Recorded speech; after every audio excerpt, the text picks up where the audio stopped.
Bom, vamos dar início à última mesa redonda deste excelente seminário, muito competente.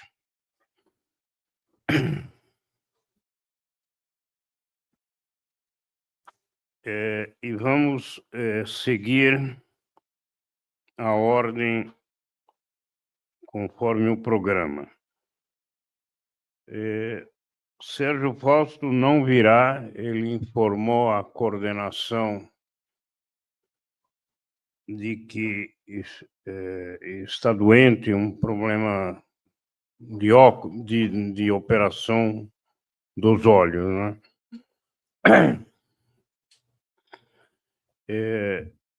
Doutor Paulo Abrão, acho que todos conhecem, ainda que não seja do circuito paulista, digamos, mas todos conhecem. Ele é uma autoridade em direitos humanos e foi uma figura exponencial em toda a política de reconstituição dos crimes da ditadura militar a partir da anistia. Foi presidente da Comissão de Anistia, secretário nacional de Justiça do Ministério da Justiça, presidente do Comitê Nacional para os Refugiados, secretário executivo do Instituto de Políticas Públicas em Direitos Humanos do Mercosul e muitas outras atividades. Inclusive foi professor em cursos de Direito, mas me permito destacar a atividade que ele desenvolve atualmente como secretário executivo do Washington Brazil Office, juntamente com outros colegas, inclusive o nosso grande amigo James Green. E me permito também classificar o Washington Brazil Office como uma parcial correção da política brasileira nos Estados Unidos, no sentido de criar, não sei se o Paulo vai estar de acordo com essa classificação, mas um lobby brasileiro em Washington, que sempre foi uma crítica muito forte dada à política exterior brasileira, que nunca teve capacidade de criar um lobby deste tipo, como tem muitos países, e particularmente os países mais importantes, como o México, como a Índia, como a China. E o Brasil, apesar da importância de suas relações, nunca teve essa atividade. Eu não sei se o Washington Brazil Office cobre todas essas necessidades, mas certamente é um ponto de partida muito importante. Então, a palavra está com o doutor Paulo Abrão, também muito ativo nas instituições em Washington, antes desta atividade que acabo de citar, como participante da Comissão de Direitos Humanos da OEA. Muito obrigado. A ideia é atribuir a cada um dos dois expositores 20 minutos. Palavra com Paulo Abrão. Doutor, muito obrigado pela gentil apresentação. Um grande prazer estar compartilhando a mesa contigo, professor Lia. Quero agradecer de maneira muito especial o convite. Para mim, tem um significado especial, porque eu venho de uma trajetória também acadêmica, e tive que me afastar depois que saí do Brasil para ocupar funções em organismos internacionais. E agora, voltando, para mim é muito conveniente poder restabelecer um diálogo com o setor acadêmico direto no Brasil, já agora em outros temas. E realmente a qualidade do que eu pude assistir aqui nesses 3 dias nos ajuda muito nesse trabalho que nós estamos fazendo lá com o Washington Brasil Office, em Washington. E eu queria começar exatamente falando um pouquinho sobre esse lugar, e a minha intervenção aqui, ela tem esse ponto de fala, né? Ela não é uma intervenção fundada em alguma pesquisa acadêmica ou algum trabalho mais teórico, ou fundamentado em sim uma ação prática, né, de uma articulação da sociedade civil e do campo acadêmico também, para que nós pudéssemos influenciar a opinião pública, né, norte-americana, seus principais atores e tomadores de decisão a respeito da realidade brasileira.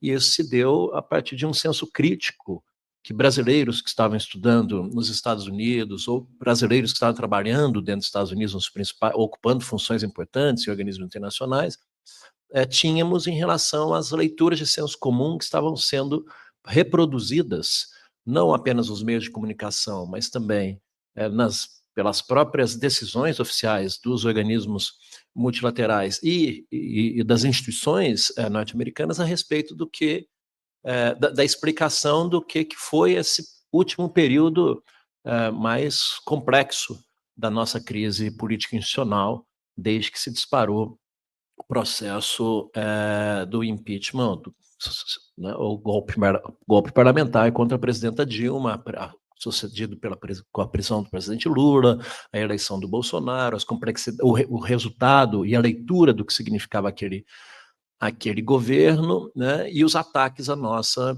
institucionalidade democrática ainda em 2022 e agora mais recentemente com o 8 de janeiro. E nós entendíamos que havia uma hegemonia de algumas falas autorizadas, né, muito tradicionais, explicando o Brasil para o mundo e para os Estados Unidos, normalmente ex-embaixadores dos Estados Unidos no Brasil, alguns diplomatas validados, né, historicamente validados, ou que vinculados aos principais think tanks hegemônicos dentro de Washington também, e sempre as mesmas vozes. E nós entendíamos que era preciso pluralizar essa leitura, especialmente fazendo escutar-se o campo, a sociedade civil organizada, as principais organizações de direitos humanos referentes, os setores, os movimentos sociais, né, e o campo acadêmico, a inteligência brasileira, que produz conhecimento, né, e que conhece com afinco os detalhes e as particularidades da nossa história, e que pode fazer uma leitura um pouco mais aprofundada, né, sobre o que acontece e como a gente explica o Brasil hoje para o mundo, né? E nesse trabalho, né, houve uma grande reunião na Universidade de Colômbia, ali se definiu que era preciso instalar um escritório especializado sobre o Brasil em Washington. Esse escritório que ele pudesse servir para um duplo mandato. Um primeiro, para ele ser um lugar mesmo, uma estrutura de apoio ao trabalho internacional dos movimentos sociais, das organizações de direitos humanos, que pudesse ali ter um grupo de especialistas que ajudasse na interlocução da incidência internacional dos movimentos das organizações de direitos humanos, nos organismos internacionais, no Congresso americano, né, construindo networking com os movimentos progressistas de lá também, construindo relações, intercâmbio parlamentar do campo progressista brasileiro, campo progressista norte-americano, também conversando com setores democráticos do Partido Republicano, conversando com o Partido Democrata, o setor sindical, o setor social, de uma maneira mais estruturada, organizada, com continuidade, com segmento, né, com registro e memória desse processo. E para além dos trabalhos pontuais que as organizações já fazem, às vezes, na defesa de uma ou outra agenda, o movimento indígena, o movimento ambiental, o movimento de mulheres, o movimento LGBT, o movimento criança-adolescente, enfim, que querem, de repente, defender uma ideia, né, no âmbito internacional, no convencimento da opinião da comunidade internacional, seja nas Nações Unidas, seja nos juntatores políticos, que pudessem expressar opiniões desde fora, né, que reforcem as posições de lutas internas desses movimentos aqui, especialmente naquele contexto de amplos retrocessos, em conquistas que haviam sido, por anos e anos, resultados de muitas lutas sociais e na desconstrução de uma série de políticas públicas de desproteção ambiental, como, por exemplo, mas também em outras áreas. E, obviamente, que tivemos que adotar uma tônica e uma ênfase na defesa da democracia nesse último período, refletindo lá fora a articulação social que ocorria dentro do Brasil, no momento em que, né, a nossa própria institucionalidade diplomática lá fora, né, verbalizava um estado de normalização institucional no Brasil, com aquela velha explicação de que no Brasil está tudo bem, isso não está acontecendo nada demais, não tem risco nenhum de ataque à democracia, nas eleições. Então, o discurso, né, infelizmente, da diplomacia brasileira foi instrumentalizado para também dar vazão a um projeto político específico, né? E acho que isso foi, não sei se é um desvio da nossa história, se tem melhores condições, mas o fato é que nós, num determinado momento, nós estivemos sozinhos nessa interlocução da comunidade internacional, porque a diplomacia brasileira não defendia a própria democracia brasileira lá fora, né? O campo empresarial muito pragmático, e o setor acadêmico brasileiro sendo estrangulado também nas suas capacidades, ou seus diálogos limitados ou invisibilizados. Então era necessária uma presença ali dentro que pudesse, no mínimo, disputar essa narrativa em relação ao que estava acontecendo. Então, essa estrutura de apoio a esse trabalho de incidência internacional e, por um lado, também aproveitar a mobilização dessa massa crítica e ser um think tank nosso lá dentro dos Estados Unidos, né? Os think tanks tradicionais que trabalham o Brasil lá, o trabalho sobre uma perspectiva clássica, liberal, individualista, conservadora, e nós queríamos projetar o pensamento brasileiro sobre a realidade brasileira com outra perspectiva. E ajudar a visibilizar, a abrir canais, interlocuções, espaços para esse trabalho, né? Então, é por isso que eu queria aproveitar já a oportunidade para dizer que esse é um espaço construído democraticamente pelas mãos da sociedade civil e de vários acadêmicos, inclusive brasilianistas que estavam nos Estados Unidos e brasileiros que estavam estudando ou dando aula nos Estados Unidos, mas que ele pertence a todos nós, né? Hoje a gente mantém um boletim semanal que é distribuído para todos os gabinetes do Congresso, a maioria dos parlamentares, altas posições do Departamento de Estado, nos organismos internacionais, stakeholders locais, sociedade civil organizada, para mais de 5.000 atores. Semanalmente a gente publica um artigo de opinião sobre algum tema relevante sobre o Brasil. Convidar que vocês escrevam, mandem para a gente, porque acho que tem tanta coisa maravilhosa sendo produzida aqui dentro que precisava receber fazer disso, que a gente possa ser instrumentalmente uma catapulta dessa visibilidade, desses trabalhos de altíssima qualidade que tem sido realizado pela inteligência brasileira mesmo. E essa, então, é a finalidade desse lugar, né? Servir de apoio à incidência internacional dos movimentos e organizações, da sociedade civil organizada, e, por outro lugar, e outro espaço da gente ser um think tank sobre o Brasil, que projete a visão, a nossa visão do setor acadêmico progressista brasileiro lá dentro, diversificando uma pluralidade de leitura a respeito do que acontece no Brasil. E isso foi crucial, por exemplo, em 2022, porque, de fato, essa nossa mobilização, fazendo um trabalho de advocacy no Congresso americano, nos permitiu aprovar um decreto. Vocês vão se lembrar, logo depois que o Bolsonaro fez aquela audiência com os embaixadores em Brasília, dizendo que, né, questionando o voto eletrônico, colocando em xeque todo o sistema eleitoral brasileiro, já apontando, né, antecipando um discurso de fraude que ia ser potencializado em seguida, se caso não vencesse. Nós conseguimos mobilizar no parlamento americano a aprovação de um decreto que foi, eu acho que foi crucial, e que naquele momento, foi até difícil explicar, mas naquele momento recebeu o apoio foi de 100% do Congresso, todos os republicanos com os democratas, mas nesse trabalho de lobby, como que foi dito, individual, onde foi aprovada aquela norma que dizia que se houvesse qualquer participação das Forças Armadas brasileiras no processo eleitoral, os Estados Unidos romperia a cooperação militar com o Brasil. Isso virou norma, né? Virou norma. 2 semanas depois, o diretor da CIA e o ministro da Defesa dos Estados Unidos estavam aqui no Brasil. Está na história, está contado, né?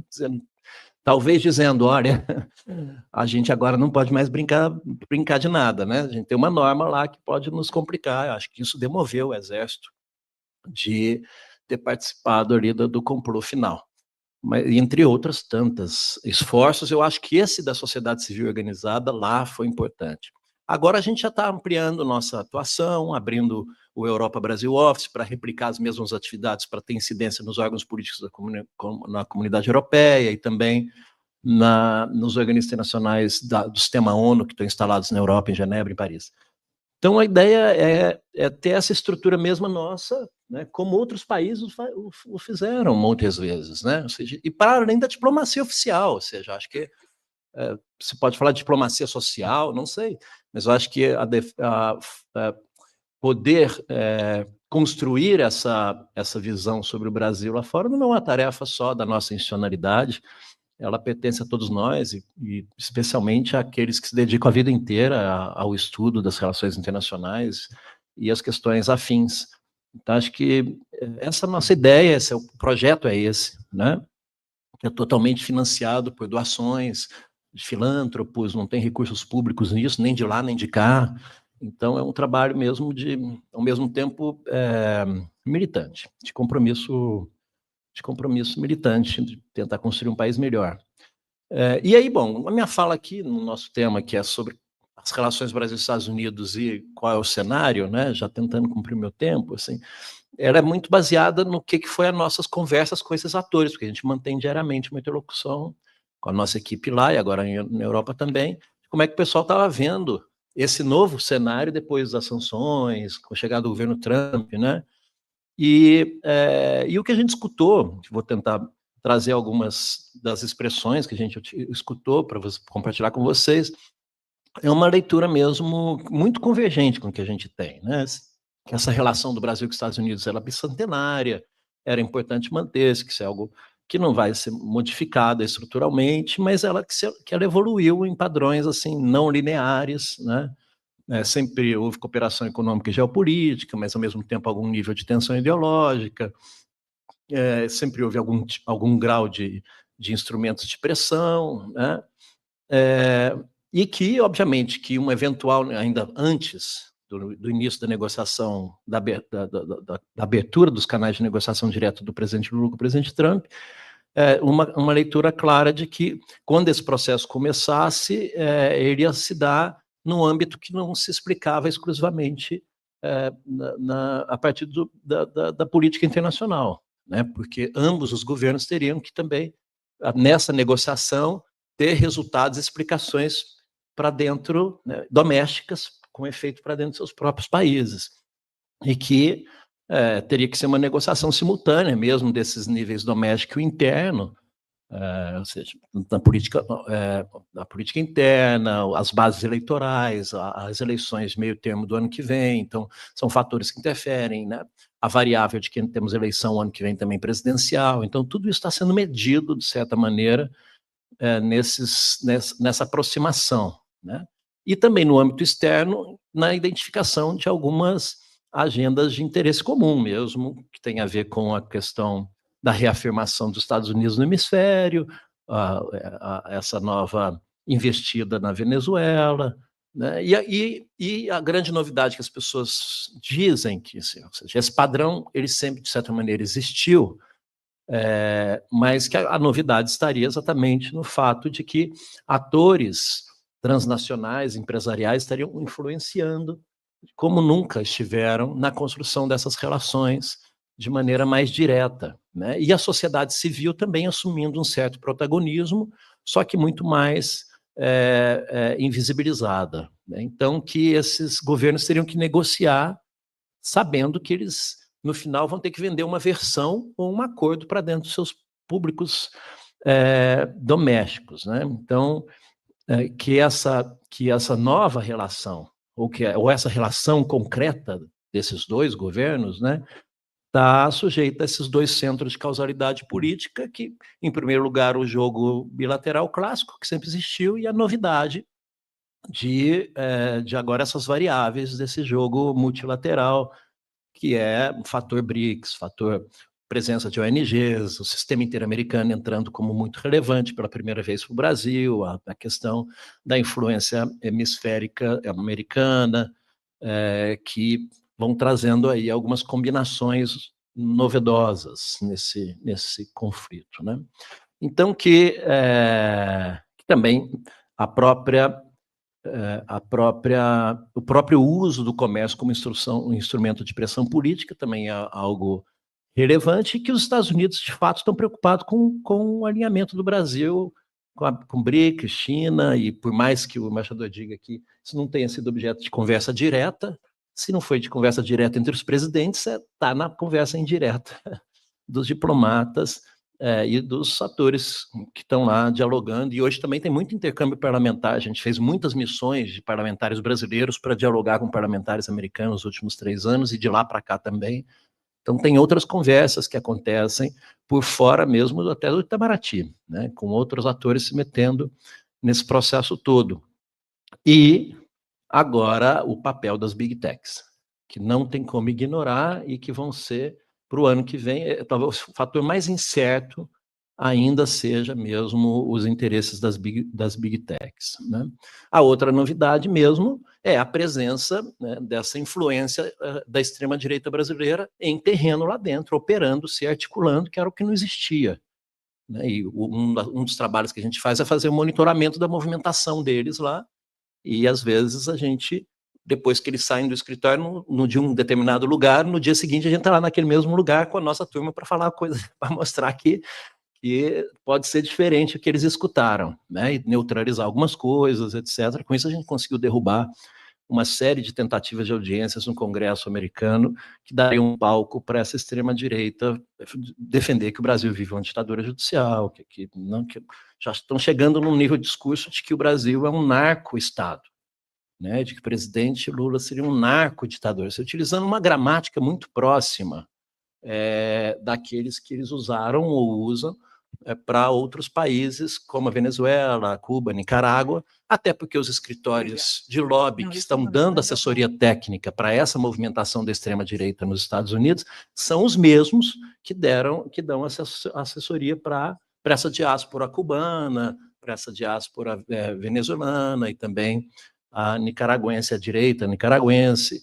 É o mesmo escritório, os mesmos atores estão dando o mesmo suporte e aí estão usando o mesmo plano de implementação que foi exitoso, né, para levar ao isolamento desses outros países na relação com os Estados Unidos, a um ponto até de não retrocesso, que independentemente do governo que entre, não tem como retroceder em posições mais radicalizadas que o Estado americano já assumiu em relação a esses países, né, dificultando mesmo até a construção de saídas dialógicas para eventuais crises entre eles, eventuais crises que se instituíram.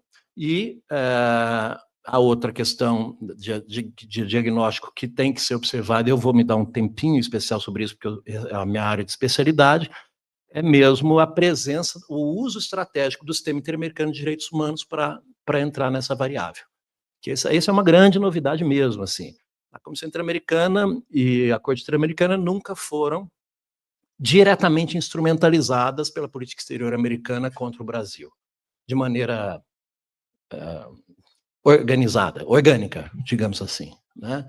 Vamos dizer, lá quando saiu a medida cautelar contra o Belo Monte no governo Dilma, e aí a Dilma tirou o embaixador da OEA, ali pode ter sido uma primeira ação. Mas foi algo muito pontual e muito motivado pelo próprio movimento ambiental brasileiro, em organização com as ONGs regionais. Tinha interesse, mas é muito diferente do que está se construindo nesse momento, né? E isso se deve pelo que eu comentei antes, assim, de eles estarem atuando no advocacy, no lobby deles, dentro do território americano, utilizando das mesmas estruturas de apoio de lobby técnico, jurídicas, escritórios importantes da Flórida, esse é outro dado relevante, para atuar dentro de Washington, né? E para que se construísse toda uma sucessão de fatos que levassem o Congresso americano e o Departamento de Estado a adotar sanções específicas contra Nicarágua, Venezuela e Cuba, baseadas nos compromissos internacionais de direitos humanos, né? Essa agenda de trabalho, essa hoja de ruta, né? Eles estão exatamente cumprindo a mesma exata gramática, né? E é fundamental nessas outras histórias, aí basta a gente olhar o que foi a resposta institucional da política exterior americana e do Congresso americano para Nicarágua desde 2018 para cá, né? Fazendo uso do sistema interamericano para isso. E da Venezuela também, de maneira mais acelerada, a partir de abril de 2017, quando houve aquelas manifestações e manifestantes que foram assassinados. Como é que se deu o etapismo desse processo, né, no uso do sistema interamericano, e como é que isso foi ativando no Congresso americano a aprovação de resoluções, na Comissão de Relações Exteriores, na Comissão de Direitos Humanos, na própria resposta do sistema de cooperação da USAID. Então, como é que isso se dá? E é esse o mesmo caminho que agora se está percorrendo para o Brasil, e por isso ontem eu questionei o equívoco da diplomacia brasileira de ter trocado uma audiência pública que esses setores tinham conquistado junto à Comissão Interamericana, preocupados com uma audiência de 40 minutos, que poderia até ter deixado de ser pública e seria privada, isso a gente já tinha articulado lá dentro para transformar nisso, e permutá-la por uma visita do relator de liberdade de expressão, cuja relatoria é a menina dos olhos do governo dos Estados Unidos, que financia integralmente essa relatoria, e que normalmente os seus informes são os primeiros instrumentos de ativação dessa cadeia de respostas sancionatórias via gramática dos direitos humanos no Congresso americano e no Departamento de Estado. Então, a gente entregou de bandeja, né? Vamos ver o que vai ser o relatório dele. Você visitou em fevereiro, podia já ter apresentado o relatório 3 meses depois, não apresentou até agora, está lá esperando, e agora a comissão perdeu a maioria, era quatro membros, de fato, comprometidos com os direitos humanos, nem digo que são progressistas, pessoas tradicionalmente vinculadas à agenda de direitos humanos, e 3 conservadores já resultantes de um grande lobby paralelo de organização, setores pró-vida, e desse pensamento que, durante o primeiro governo Trump, foi instituído quando ele fez aquela comissão de juristas para definir a nova política exterior em direitos humanos dos Estados Unidos, fez aquele documento, que não sei se vocês conhecem ou não, onde ele reduz a concepção de política de direitos humanos dos Estados Unidos no exterior, na sua política exterior, apenas para os direitos civis e políticos, e que tudo o restante é construção social, e que, portanto, não tem que ter proteção americana, enfrentando aí uma série de questões muito sérias. Aí por detrás está a questão de afirmação de direitos LGBT, de mulheres, movimento indígena, direitos sociais, direitos ambientais, que estariam tudo por fora. E nesse processo, né, fazer desse relatório aí da HERI, que é a Relatoria de Liberdade de Expressão, a principal porta de possibilidade de ativar essa linha de possibilidade de sanções fundamentadas tecnicamente na posição pública de um sistema oficial do sistema interamericano, que é o Sistema Interamericano de Direitos Humanos, que eu dirigi. por muitos que eu dirigi por 4 anos, exatamente nesse período de resposta da Nicarágua para a Venezuela. Então, sei exatamente o passo a passo do que pode acontecer e do que vai acontecer se esse relatório ele vem com algumas expressões que ativam as normas que o Congresso americano poderá fazer. E é por isso que ontem também, com o embaixador, eu falei, a questão talvez hoje não passe nem apenas por nós estarmos atentos, para finalizar, com a construção de canais de diálogo para manter uma relação racional, minimamente racional, com o governo Trump, governo Lula, governo Trump. Porque eu acho que toda essa outra possibilidade de tensionamento vai vir ser construída no Congresso, no Parlamento americano, e a depender do resultado das eleições de midterm do ano que vem, isso, independentemente da posição do Departamento de Estado, ali dentro tem vida própria, né? E é ali que eles aprovam orçamento, ali que eles determinam que tem que recortar cooperação para o Brasil. Aí é só uma carta que sai do Congresso para o USAID falando, não pode mais. Ou, bom, se tem que mandar 1 milhão a mais para a comissão trabalhar esse tema lá no Brasil. E aí a comissão financia, dependente financeiramente desse orçamento americano e acaba influenciando e dirigindo a agenda de trabalho da Comissão Interamericana. E assim foi para a Bolívia, em 2019, na questão do Evo, foi para a Venezuela, foi para a Nicarágua, e podemos dar vários outros exemplos, né? Então, acho que a preocupação, eu acho que já foi dita muita coisa, que eu acho que poderia agregar a todas as análises e possibilidades desses cenários que estão sendo construídos, acho que até teria aqui umas 4 ou 5 construções de cenário, mas eu vou me ater a essa devido ao tempo, né, porque eu acho que eu posso dar uma contribuição melhor, que é mesmo qual é a atenção que nós precisamos ter daqui para frente na aplicação dos instrumentos do Sistema Interamericano de Direitos Humanos e do Sistema OEA em relação a possíveis tensionamentos nas relações entre Brasil e Estados Unidos e especificamente em relação aos riscos para as eleições do ano que vem. Né? O que pode vir em termos de pressões de lá, resultantes desse lobby da extrema-direita brasileira nos Estados Unidos, que poderão ter algum tipo de influência nas nossas eleições. Mas eu paro por aqui para respeitar o tempo e, quem sabe, no debate a gente aprofunda outras coisas. Muito obrigado.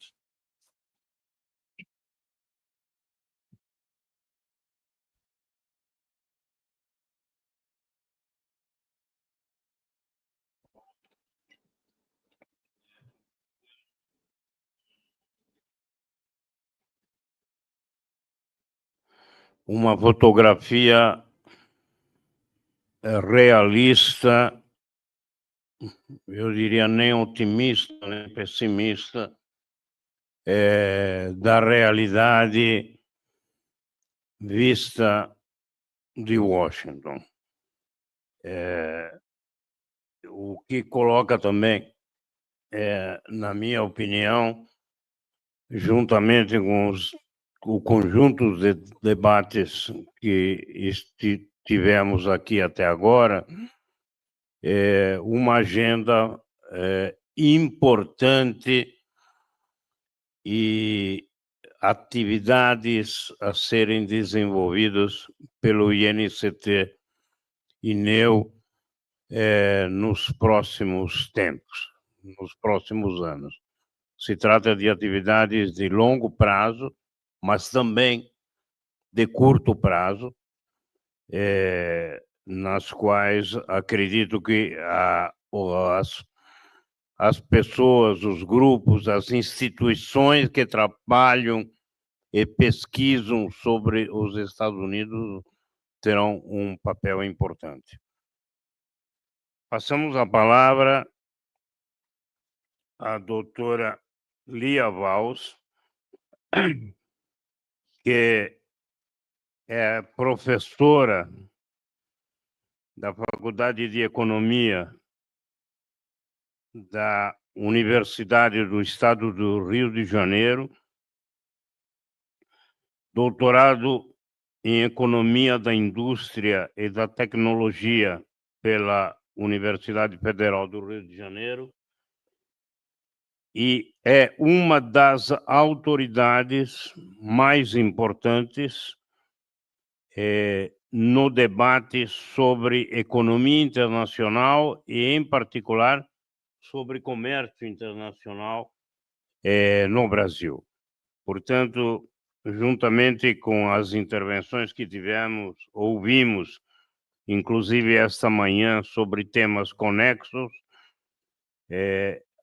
ouvir a professora Lia Valls será de extrema importância para o avanço dos trabalhos, das pesquisas e a colocação de pautas sobre comércio internacional e, particularmente, para o conhecimento da política econômica externa dos Estados Unidos nas suas relações com o Brasil, que entendo será o foco desta parte do debate. Palavra com a professora Lia Valls. Obrigada. Antes de mais nada, quero agradecer o convite feito pelo Ineu, através da professora Neuza, do Andrei, né? Eu não preparei um pouco em cima da hora, que quando me chamaram, mas vou procurar primeiro ser bem sintética e tentar fazer alguma reflexão sobre o tema, né? Os debates foram extremamente ricos, né? Eu não teria nada especialmente a acrescentar. O que eu vou fazer é tentar fazer um quadro de possíveis cenários a partir de algumas observações, tá? Pode passar, tá? Eu vou, para a gente não perder muito tempo, lógico que toda a questão do Trump, né? Você tem todos os antecedentes da crise do sistema multilateral, da própria mudança dentro do discurso americano, né? Se a gente olha os Trade Acts dos Estados Unidos, né, que antes só falavam, né, na década de 60, a importância do sistema multilateral, a partir já dos anos 80, se fala, os Estados Unidos irá perseguir seus interesses através de medidas unilaterais, que eles sempre fizeram, através do sistema multilateral e acrescentaram através também da questão bilateral. Né? Lembrar que o primeiro acordo que os americanos fizeram foi com Israel, que se entendeu que era uma questão política, mas depois fez o acordo com o Canadá, depois chamou o México, depois lançou a Iniciativa para as Américas, depois veio a ALCA, né, mostrando já a forma como os americanos iam perseguir seus interesses, mas sempre supondo que eles eram, vamos dizer assim, e se apresentavam como o guardião, né, do paymaster, vamos dizer assim, no sistema multilateral. Né? Eu vou focar um pouco, né, para fazer os cenários. Primeiro, assim, uma coisa muito simples, a base da política comercial do Trump. Tá? Alguém, não sei se teve paciência de ler, o Project 2025, né, feito pela Heritage Foundation, é uma coisa de 900 páginas, é enorme, né?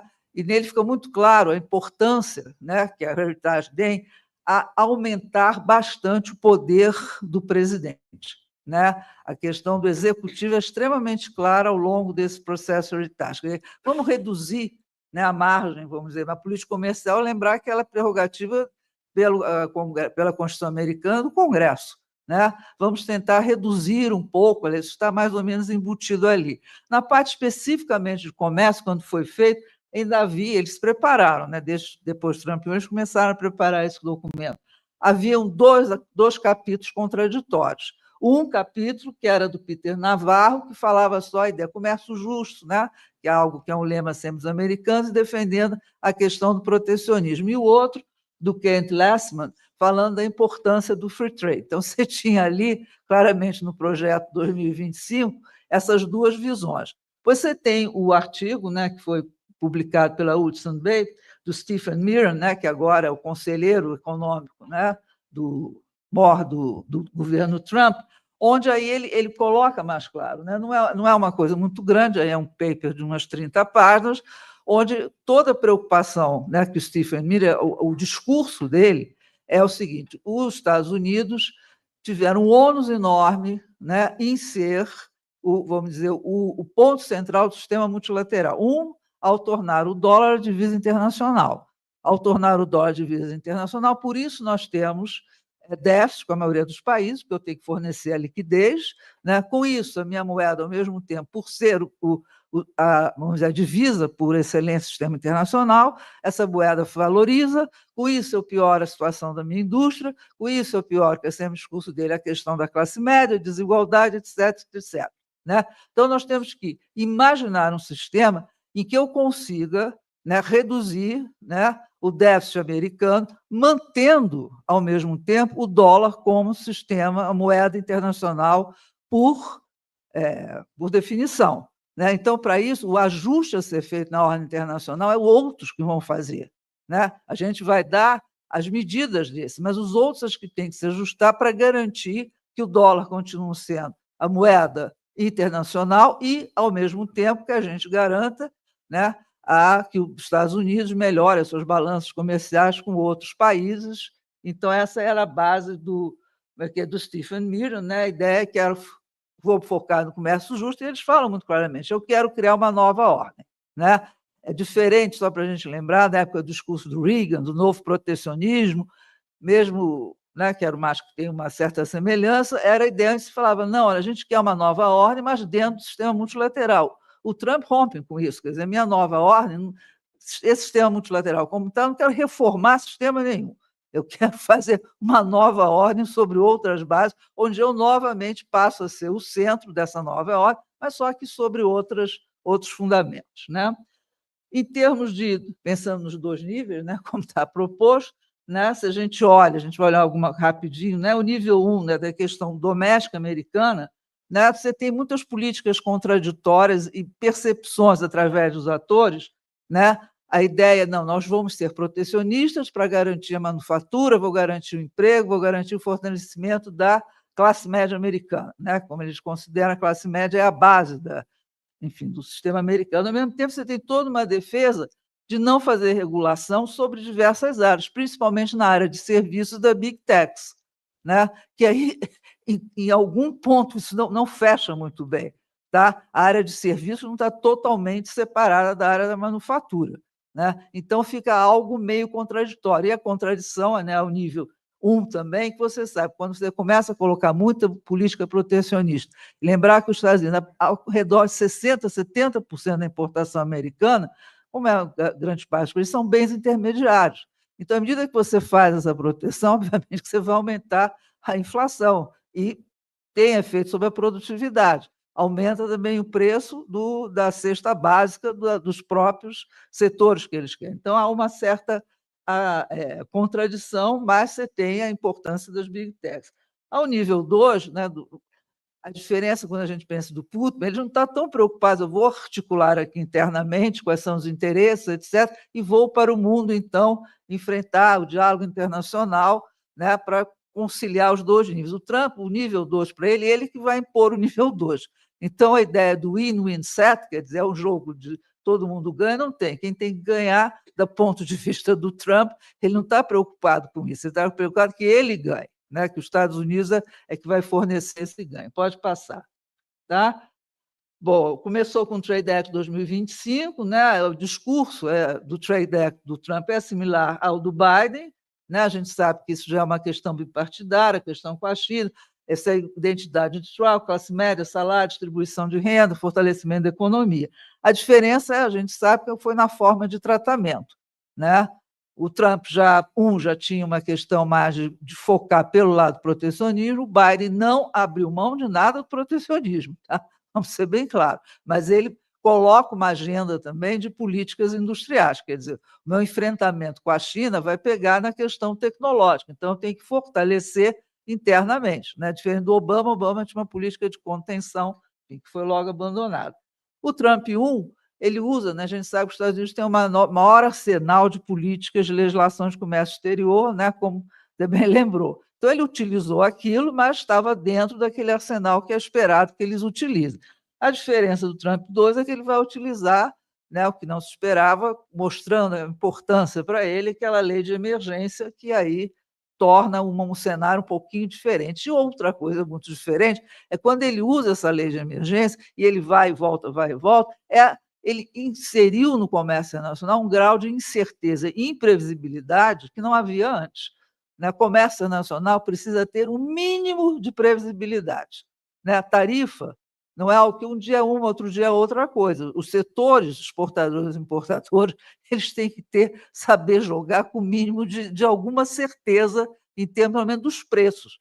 Imprevisibilidade sempre vai existir, né? Mas o preço, pelo menos, você tem que ter alguma ideia, né? Mesmo para investimento. Então, essa é uma característica. Pode passar. Tá?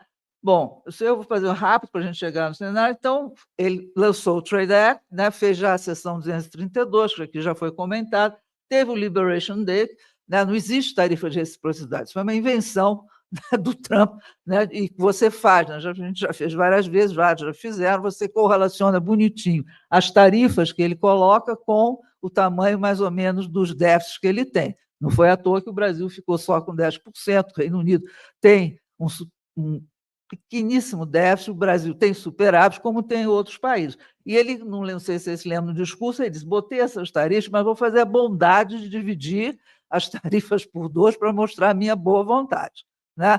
O Brasil, naquele momento, oi, mas a gente falou, se é só 10% e está todo mundo 10%, em termos de vantagens, etc., eu vou estar igual, eu vou estar numa situação relativamente melhor, né, do que os outros, né?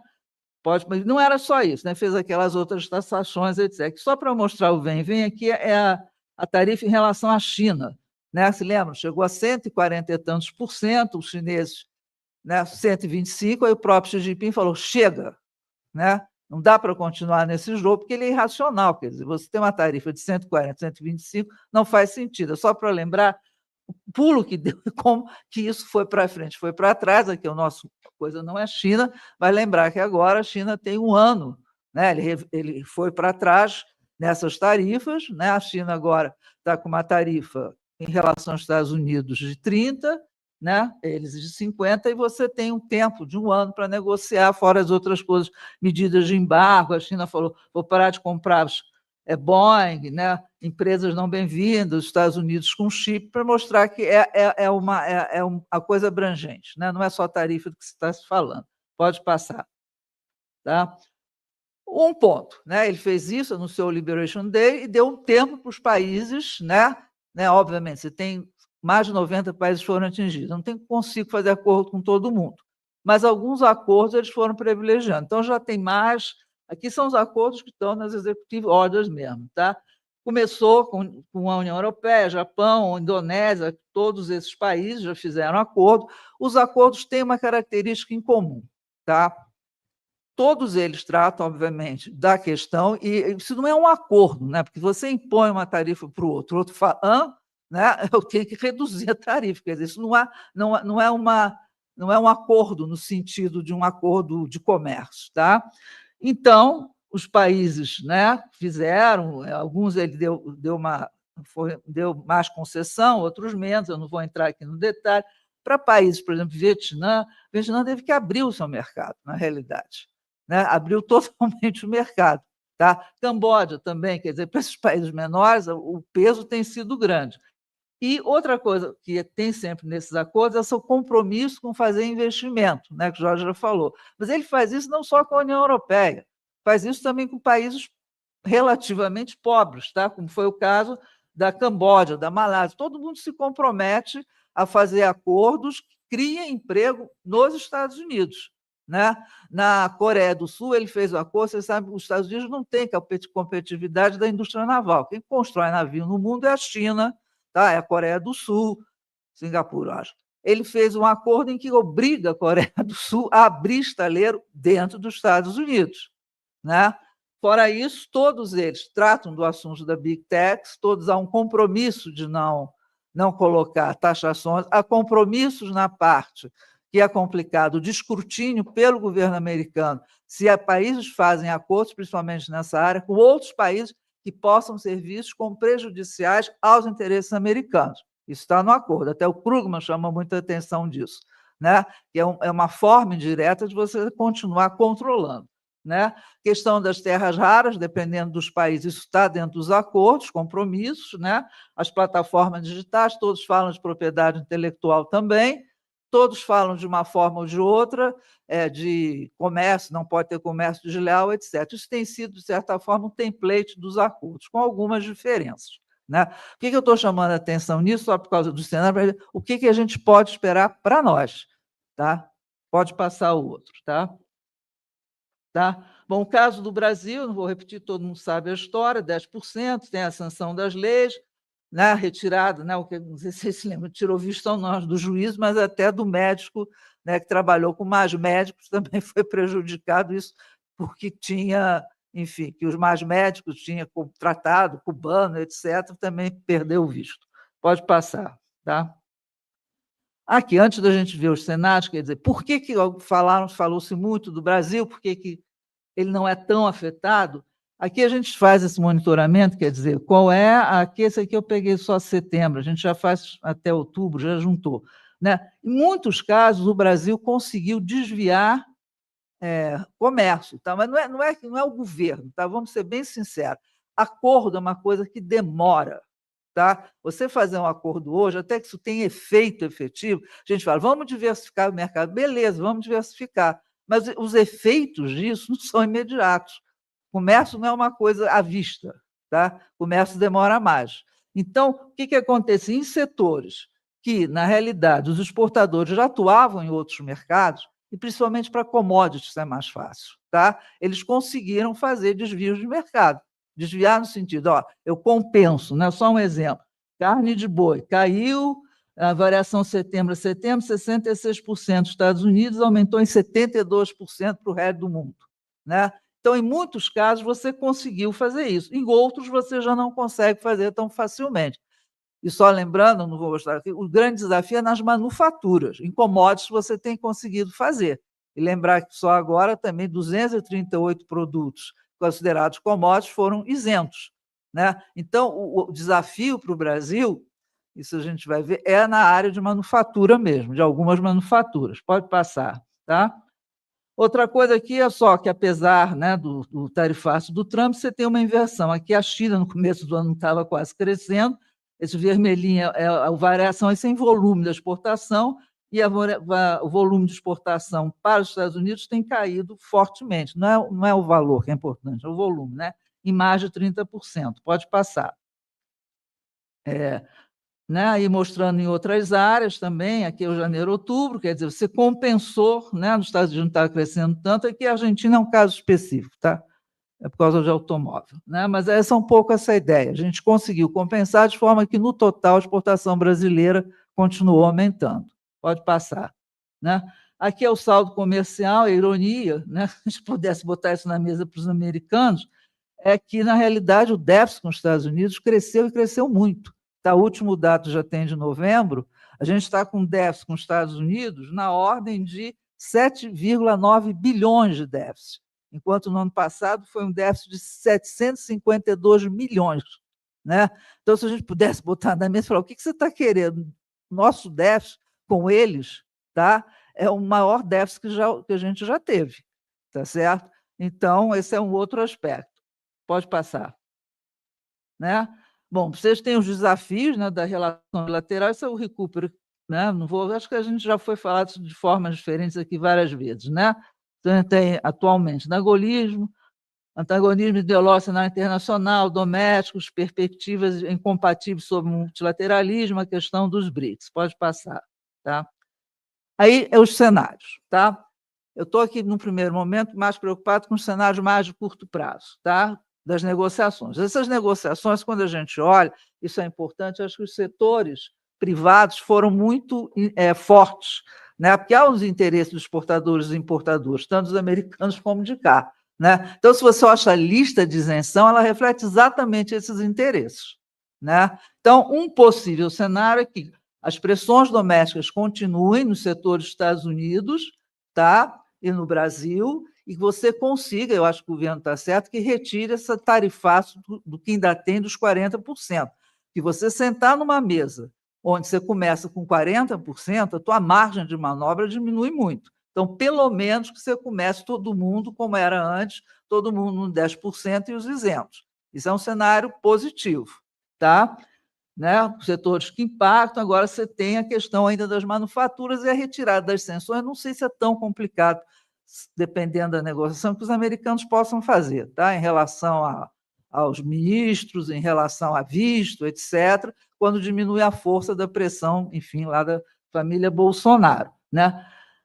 Isso seria bom, vamos fazer isso, a gente só volta como estava. Agora, a minha dúvida é se isso é suficiente do ponto de vista do governo americano, né? Se ele não vai querer a questão de concessões na área de abertura de mercado do Brasil, né? Que isso ninguém fala, tá? Se a força é tão grande da negociação que a gente consiga fazer isso, vai ser algo peculiar, tá? E nem mesmo a União Europeia teve que ceder algumas coisas, né? Então, nisso eu acho que no caso do Brasil cria uma dentro aqui do nosso nível doméstico cria uma certa tensão entre os setores, né?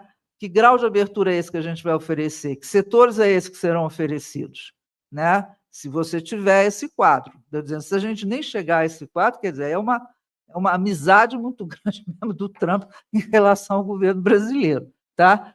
Temas regulatórios, Big Tech, que é importante, isso passa no Congresso. O Congresso agora está preocupado em regular isso.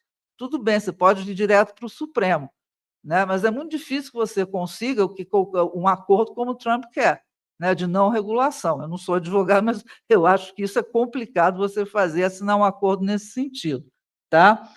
A questão dos minérios raros, tudo isso. E lembrar que esses acordos do Trump, só rapidamente, ele está lá, tem a ordem executiva, mas o grau de formalidade, o acordo com a União Europeia, principalmente, foi assinado num campo de golfe. Quer dizer, outros acordos também. Qual é a institucionalidade, né, desses acordos? Você pode reverter, não pode reverter. Mas, enfim, a minha preocupação com o Brasil é essa. Quer dizer, tudo bem, até que você consiga tirar tudo, mas o que o Brasil pode oferecer? Tá? De CRI, minerais raros, a gente fala, diversifica, tudo bem, eu acho que dá. Big Tech eu acho complicado, pedidos de grau de abertura eu acho mais complicado, e identificar áreas de cooperação, né? Já estão identificadas áreas de cooperação de segurança, né? A questão do narcotráfico, isso tudo é possível ser feito, né? E você tem algo pairando sempre, né? Supondo essas negociações, são questões externas que podem atrapalhar ou não essas negociações. Um exemplo é o caso da Venezuela, né? Suponha que os americanos, tá 5 minutos, invadam a Venezuela, logo que seja. Como é que fica o Brasil nessa história, né? Então, acho que são cenários muito possíveis, né? Um cenário mais positivo, mas a gente não nos esquecemos que, mesmo que você faça tudo isso, você tem a seção 201 que está aí e vai continuar, né? E seção 201 não é negociação. Seção 201 é o STR, chega lá, diz o que ele acha, e cabe ao executivo botar ou não a sua decisão. Pode passar. Então, deixa eu passar mais rápido, né? Bom, as questões todas para o comércio global, né? Aqui eu queria chamar a atenção, se fala, os outros países também estão fazendo acordo. Eu acho que para a gente, para o Brasil, é importante pensar o caso da ASA, que já foi falado várias vezes, né? A gente tem o RCEP, né, que é o acordo da China, que está crescendo, tem outros que estão querendo entrar, tem o CTPP, tem os acordos da ASEAN, então é um caminho, né? O Brasil mesmo está tentando fazer mais acordos, etc. Agora, lembrando que acordo é só o efeito de um pouquinho, pode passar, tá? Né, o cenário global, que eu acho que é o cenário que acaba impactando, você tem o Michael Froman, né, que é do Council of Foreign Affairs, ele faz esse cenário, quer dizer, ele acha que a melhor opção agora é os países, é aquela coisa do like-minded country, né? Vamos fazer acordos com quem é meu parceiro, né? E que isso seria uma forma, assim, eu não vou restaurar o sistema multilateral, e isso está muito em discussão em relação ao que vai se fazer do sistema multilateral, né? A OMC, como eu falei, não está como ela é, mas os acordos plurilaterais continuam, tá? Quer dizer, qual é a posição que o Brasil deve ter? Não adianta querer insistir no multilateralismo como era, que não dá, né? Então, acho que uma interrogação é como é que nós vamos se posicionar dentro desses acordos plurilaterais que pegam várias novas áreas, né? Que nada disso está regulado. E-commerce, Big Tech, nada disso tem regulação internacional comum a todo mundo, tá? Outro cenário que alguns colocam é reformar, né, o sistema a partir de propostas de coalizões, né, que é a questão dos BRICS, lidar com a diversidade. Esse terceiro ponto eu acho o Holdrych eu concordo muito, ele fala o trilema, né? Autonomia das políticas nacionais, democracia e globalização. Acho que o grande desafio que a gente tem no cenário internacional, do ponto de vista até de comércio, o comércio agora é valor também. Antigamente se discutia tarifa, baixa a tarifa aí, outro baixa a tarifa aí. Agora, quando você discute, eu quero uma norma ambiental, desmatamento, outro diz, eu quero uma norma em relação a como vai se criar a produção de bovinos. Você mexe com os valores dos países, você está discutindo os sistemas de economia política de cada país. Regulação de serviço vai direto dentro da economia do país, é diferente de uma tarifa, né? Completamente diferente, inclusive, a negociação. Né? Então, acho que o grande dilema é esse da diversidade. Como que você negocia no mundo em que você tem que aceitar que tem países que cresceram, como a China, obviamente, outros países, né, mas principalmente a China, que tem em muitas áreas de comércio, né, comércio é uma coisa muito ampla, interpretações diferentes em relação às políticas industriais, ao uso de subsídios, ao que representa uma empresa estatal. Como conciliar esta diversidade, assim, como que o Ocidente vai encaixar o Oriente e criar um sistema internacional minimamente equilibrado, é que é o grande desafio. E eu acho que nisso o BRICS pode ajudar um pouquinho, tá? Não que o BRICS vai ser a alternativa, mas o BRICS também é uma grande diversidade, né? Eu não sou tão esperançosa, porque aqui até na América do Sul, quando a gente pensa, nossa, né, a gente podia ter criado padrões disso, padrões daquilo, a gente não criou muito padrão de nada, né? E olha que a gente tem uma certa, muito mais identidade, mas é um caminho, né? Bom, e outro cenário é o robesiano, enfim, não dá nada, se fragmenta o mundo e aí ele não sabe lá o que vai ser, né? E o outro que alguns têm falado, que os Estados Unidos e China acabam eles resolvendo os dilemas da forma deles e tudo bem. Só não esquecer, só para já vou terminar, que China e Estados Unidos fizeram um acordo em Trump 1 de 200 bilhões, compras de 200 bilhões, no qual entrava soja, entrava várias coisas, né? Que na época as pessoas ficaram, opa, o que vai acontecer, né? Agora, a dúvida, alguns falam, não, isso não vai se repetir, né? A China não vai fazer um acordo, né, desse tipo com os Estados Unidos, mas só para lembrar que o mundo continua sem a gente saber muito bem em que vai dar essa efeito Trump. Acho que pode passar, acho que acaba aqui. Então, os cenários globais, né, o acirramento, a questão da economia digital, que é fundamental, aumento da desigualdade, tudo isso está por trás, né? E nesse momento que as instituições multilaterais não funcionam, procura, obviamente, por integração é crucial. Quer dizer, o Brasil tem que saber se abrir para novos países e novos acordos, né? Porque se você não tem a multilateral, você tem que se consolidar de outro lado. Então, quando a gente fala de China, de Ásia, tem que lembrar que o que é um acordo efetivo de integração, tá? Então, esse acho que é um desafio para o Brasil também, né? Quer dizer, como que ele repensa essa nova realidade, né? Se eu quero diminuir, né, e quero contribuir, quer dizer, eu tenho que me juntar a outros países, o que implica, né, sempre que a gente fala, tinha um colega meu que falava, fazer acordo é saber compartilhar soberania, né? E esse é um desafio que a gente tem, né, de saber compartilhar soberania com os parceiros, naturalmente, que a gente deseja compartilhar. Tá bom? Então, acho que era só isso. Obrigada.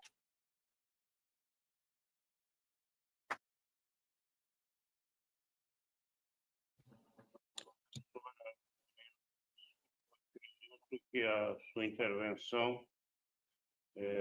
ajuda bastante. Alô?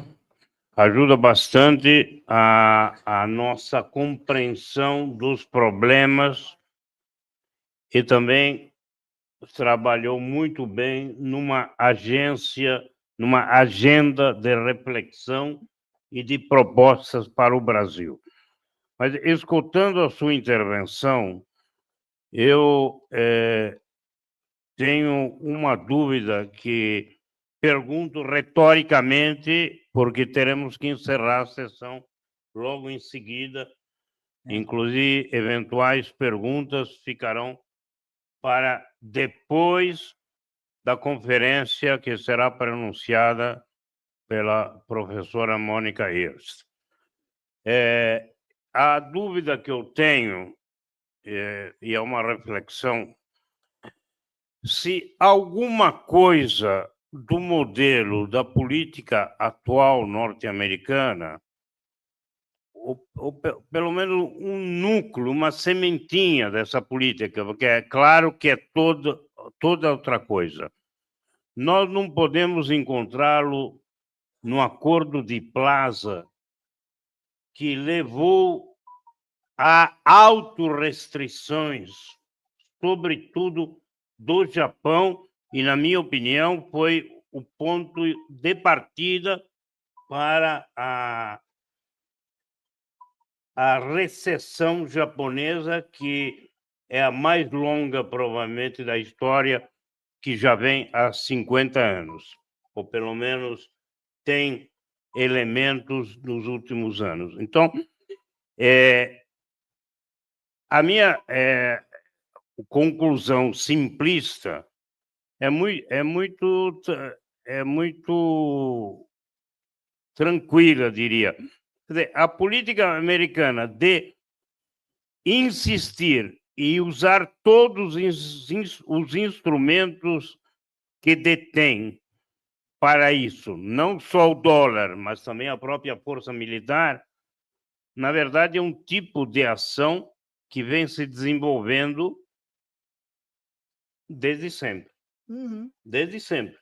Lembremos que no período entre as duas guerras, a política do dólar era já um elemento fundamental das relações econômicas e das relações estratégicas entre os países no período anterior a 39. Então, eu só coloco essa dúvida para torná-la, digamos, pública, e vamos pensar futuramente. Vocês vão permanecer aqui no seminário? Uhum. Ou, só lembradinha, a gente chama a bomba dólar, né?